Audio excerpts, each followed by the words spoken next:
Hello, good morning, my people, wherever you are. Get one story when we say we want to let you know now. And I know say since then the battle when we say Ukraine and the Russia people that they pass through. When we say that they fast is last year up till now. And another one can still happen to Ukraine now when we say the president of Ukraine, the thing come this short for them. And they can't even the doubt say this thing won't happen. Wetin make am happen? Abi na Russia na dem come still get hand in this thing. Now I know say on the 18th January 2023, one big helicopter come fall for there where be say come kill many people for inside the helicopter. And e come get one big man when be say he still have for the country when he still die for among the people when he die. So this one, I come dey surprise to them. And all the battle when we say the Ukraine that they pass through since another one can still happen to them. When we say it paid them well, it can say what did they cost all this one. Even inside there, now America can say come myself, the United States can say from now they will carry something come out when we say they will take support the Ukraine again. People come they ask question. What do make am say now this time when we say helicopter come crash now make the US want support them again? Although I know say then still they try before for the fact when we say Russia people they fight with Ukraine. So make una see as the helicopter take fall, as it take destroy many buildings, many houses, and people when they around there how they take they cry. This one it dey sure for body. Make una use na how see am, but make una see as it take happen so that you not be like say we dey talk wetin no happen for now. Make una see am. A quiet Kiev suburb turned into an inferno. The sounds of screaming can be heard. Minutes after a helicopter crashed outside an apartment building just steps away from a kindergarten. On board, the leadership of Ukraine's interior ministry, including the minister himself, Denis Monastyrsky, and his deputy, Yevhen Yanin. The chopper was bound for the city of Kharkiv when it lost control, smashing into the kindergarten as it descended. One child was killed. Rescue services worked to clear the smoldering wreckage and search for survivors as neighbors looked out at the scene of horror. Alla tells us she ran outside as soon as she heard the explosion. We saw only injured children who were on fire. Sorry, she says. They were crying and running out from the school. Ukrainian security services have opened an investigation into the crash. For now, there is no suggestion that foul play was involved. There was heavy fog in the morning. But President Volodymyr Zelensky said every death is the result of war, even when it is far from the front lines. The wife of Deputy Minister Yanin sobbed in shock as she took in the scene. Another tragedy in a nation that has borne witness to so much horror. As daylight faded, emergency services declared the end of the search and rescue, and the bodies were taken away. Now, Wolf, the President Volodymyr Zelensky said that rescue operation lasted nearly 9 hours. In addition to the 14 people who were killed, I want to stress 25 people were injured, some of them quite seriously. We know tonight that 10 people are being treated at a burn ward here in Kiev, and among them 4 children. And among the dead, as we mentioned in the story, one child, one young girl was killed, Wolf. So truly a tragic day for Ukraine. Right now I want to bring in the State Department's top spokesperson, Ned Price. He's joining us from the State Department right now. Ned, thanks very much for joining us. On this tragic helicopter crash near Kyiv, will the U.S. be updated on the investigation into whether this was an accident, as it appears to be, or was it some sort of Russian attack? I expect we will, Wolf, and I expect we will for a simple reason. We've been in constant communication with our Ukrainian partners throughout the course of the day.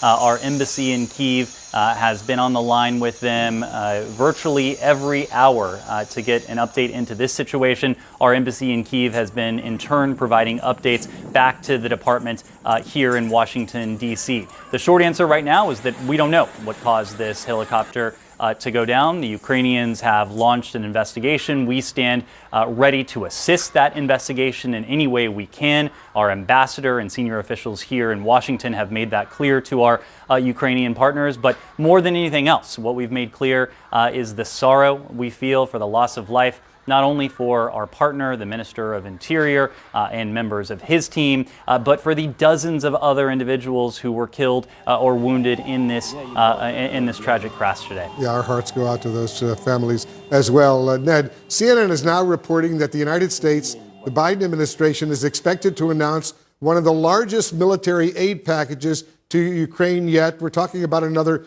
$2.5 billion aid package. It will include, for the first time, Stryker combat vehicles. But while a handful of Western allies want to provide battle tanks, the U.S. is not expected to provide them, at least not now. Tell us why. Why not?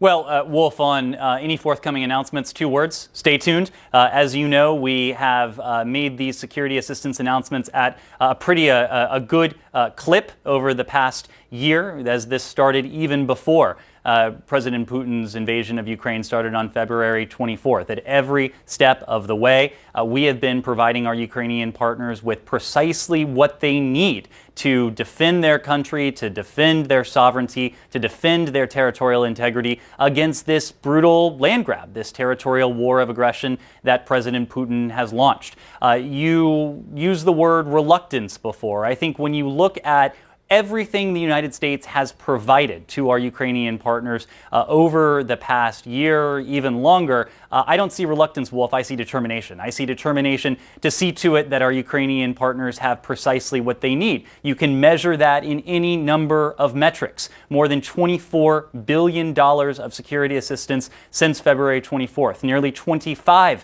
billion since the start of this administration. And at every step of the way, as Russia's plans have evolved and as they have failed each time, we too have changed the arc of what we have provided to Ukraine. When it was about the Battle of Kyiv in the earliest hours and days of President Putin's war, we provided Stingers and Javelins, other air defense systems, other armored tank vehicles, precisely what the Ukrainians needed for that moment.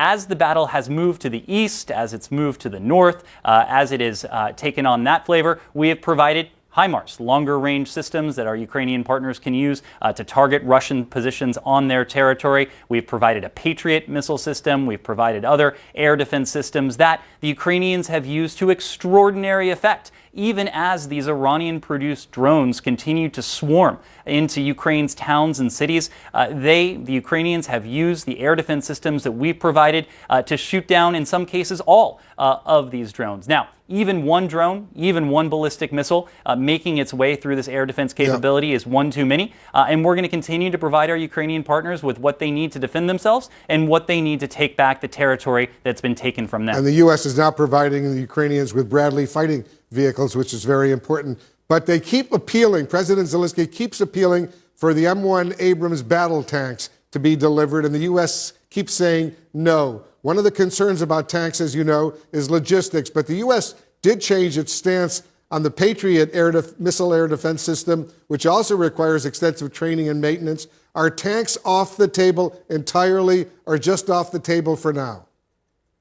We want to provide our Ukrainian partners with what they can use and what they can use effectively on the battlefield. As we've demonstrated before, training is not an insurmountable obstacle. HIMARS requires training. The Patriot system requires training. As you mentioned before, we have provided these Bradley fighting vehicles that provide our Ukrainian partners with an asset that they can use on the ground to take on Russian positions in the near term. But what we don't want to do is to saddle our Ukrainian partners with systems that they won't be able to use, systems that they won't be able to repair, systems that they won't be able to refurbish. Every armored vehicle that you've heard about has its own characteristics. The M1 Abrams is different from what other countries have in their possession. It's different from the Bradley fighting vehicle that we have in our possession. We are focused on providing our Ukrainian partners with what they can put to use, if not immediately,